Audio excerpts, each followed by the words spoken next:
tell you what an honor it is to be here tonight, to be invited to an event like this, to honor my career when I spent most of my career showing up places I wasn't invited.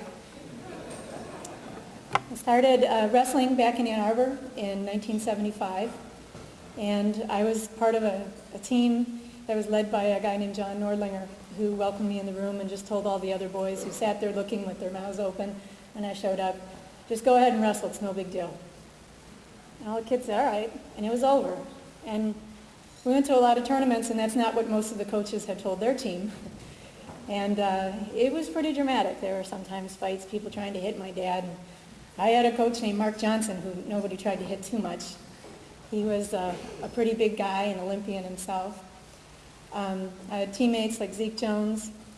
I had so many guys on that team who ended up wrestling in college and being high school state champions. And I go back and I think about that all the time because it was there that I learned, you know, if you work hard and you're good at something, you don't have to apologize for it. Just get out there and do it.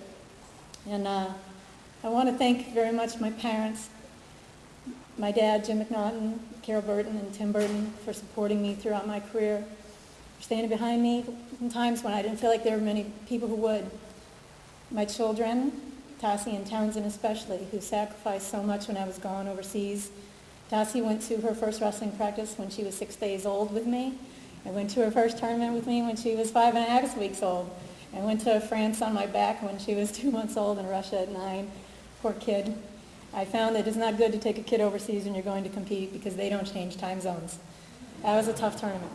But they've sacrificed a lot, and I appreciate everything which you guys have done to let me be the wrestler that I was.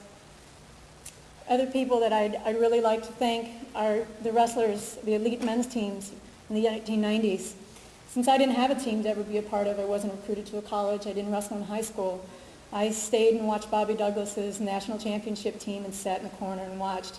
And after practice, a guy or two would come and help me. And they'd say, what do you want to know? And I'd say, I don't know anything. Teach me what I need to know. And one at a time, they spent time with me, and that's how I learned how to wrestle. I'd go to tournaments, and I remember just sitting and warming up, and guys from those elite teams sometimes just stopping and showing me a thing or two. John Smith, I don't know if you remember, you showed me a ball and chain in 1991. And when I scored with that, I remember him. I think of him. My highest scoring move was taught by Brad Penrith, who showed me a little tilt. Townsend, my husband, who showed me a pretty good gut wrench. And David Schultz, who showed me a pretty neat arm throw.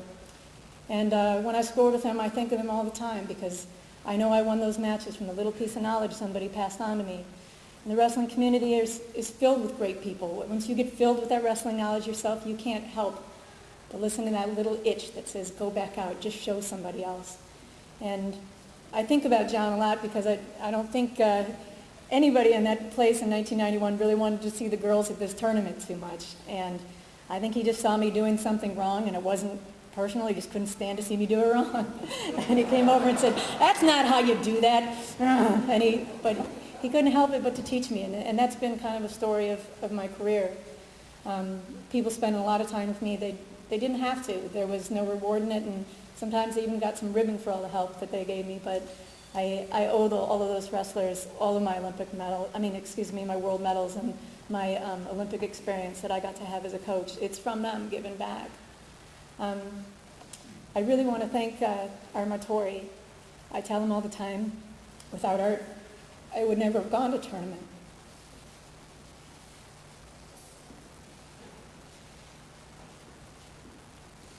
He always tells me how you would have gotten there anyway. You're such a little bulldog, you found a way. But there wasn't another way, because when I wanted to go get a chance at a tournament, I had to go to France. And for somebody who hasn't won anything before to say, please will you help me?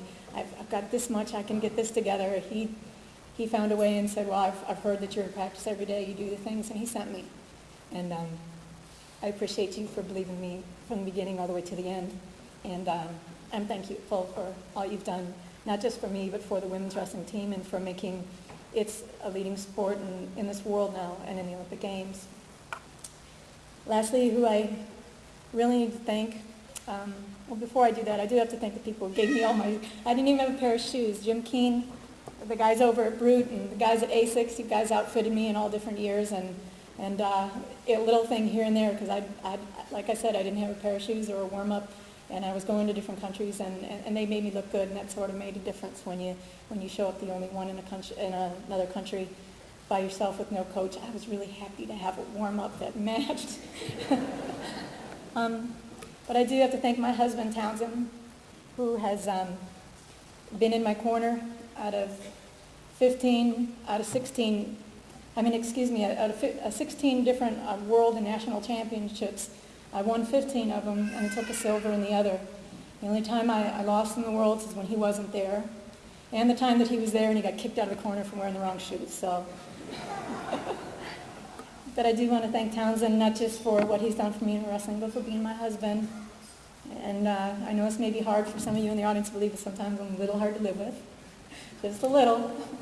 But he's been there for me and been such a huge help. I wouldn't have had the success that I've had. Thank you very much to the Hall of Fame and all of you for putting this beautiful event together. You've worked so hard, and I'm, again, very honored to be here. Thank you.